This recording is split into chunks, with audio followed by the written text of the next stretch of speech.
suis actif dans le domaine de la fusion-acquisition et ce secteur est très fortement impacté par la crise du Covid puisque les derniers chiffres au niveau mondial présentent une diminution de l'ordre de 70% du nombre de transactions entre le mois de janvier et le mois d'avril 2020. Ma question a trait essentiellement à la prévisibilité de ce qui pourrait se passer en cas d'une seconde vague. En effet, c'est essentiellement les conséquences du lockdown qui ont un impact au niveau économique.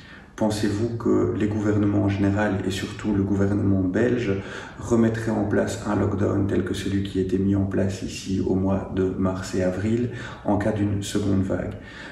Pensez-vous qu'ils en mettraient en place un aussi dur, un plus léger? Et quelle est la position de vos organisations respectives par rapport à un potentiel second lockdown? Merci beaucoup. Voilà, ça c'est la question à 1000 €. Est-ce qu'on peut imaginer malheureusement demain un reconfinement? Alors l'imaginer, oui. L'imaginer, oui. Je pense qu'il faut se souvenir de la première conférence de presse de la Première ministre qui a dit clairement « rien n'est jamais gravé dans le marbre » et que le système qu'elle a proposé de déconfinement, c'était un système par phase et que la phase nouvelle dépendait de l'exécution de la phase précédente. Donc le risque, il existe. On en est conscient. Nous avons demandé à nos membres, à nos clients, nous avons demandé à tout le monde de jouer le jeu et objectivement, les indépendants et les dirigeants de PME ont joué le jeu. Les entreprises se sont adaptées, ont respecté les consignes sur le plan sanitaire. Les commerçants étaient tout fous de pouvoir rouvrir. Ça a été difficile, mais ils étaient prêts, ils ont joué le jeu.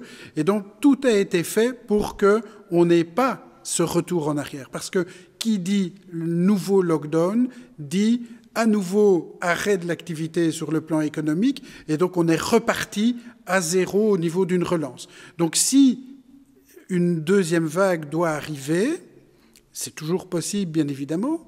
Moi, je suis juriste, je ne suis pas médecin, mais si ça doit arriver, nous souhaitons que ça soit bien évidemment le plus faible possible, et j'ai envie de dire le plus loin possible. Pourquoi?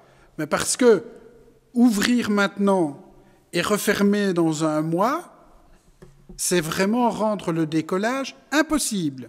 Si c'est dans un an, c'est mauvais aussi, hein, nous sommes bien d'accord.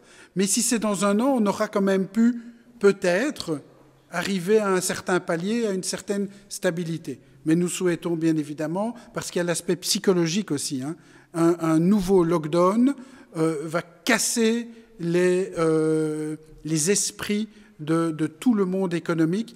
Et comme vous savez, c'est fondé sur la confiance. Il faut qu'on ait confiance les uns vis-à-vis des autres pour relancer les activités et ça viendrait casser cette confiance. Donc c'est très très embêtant si ça arrive. Même opinion, Olivier Doissège? Oui, bien évidemment, je ne suis pas non plus médecin, donc je ne vais pas faire de projection, mais on doit évidemment éviter cela et tout faire pour ne pas y arriver ou que ce soit le plus loin et le plus court possible. Je pense qu'on doit aussi préparer, et on le fait à l'Union Wallonne des entreprises, réfléchir aux leçons apprises de cette crise et de voir les enseignements pour les entreprises. On en a parlé à propos du télétravail, mais il faut en parler aussi en termes de gestion de stock, la notion de stock stratégique, etc., de diversité de ses fournisseurs, plutôt que d'être dépendant d'un seul fournisseur qui est peut-être dans un pays qui pourrait être plus rapidement touché qu'un autre par une pandémie, et donc toutes ces notions de dépendance. Donc c'est toutes des réflexions qu'on va devoir avoir et qui devront se faire dans le sens justement d'être prêt à affronter à court ou à long terme des nouveaux problèmes de ce type-là. Je pense que c'est extrêmement important par rapport à ce qui a été dit par rapport à la transmission, à la reprise d'entreprises. Je pense que de fait, il va y avoir un challenge à ce niveau-là parce que des entreprises se sont certainement affaiblies maintenant pendant la crise et n'auront peut-être comme solution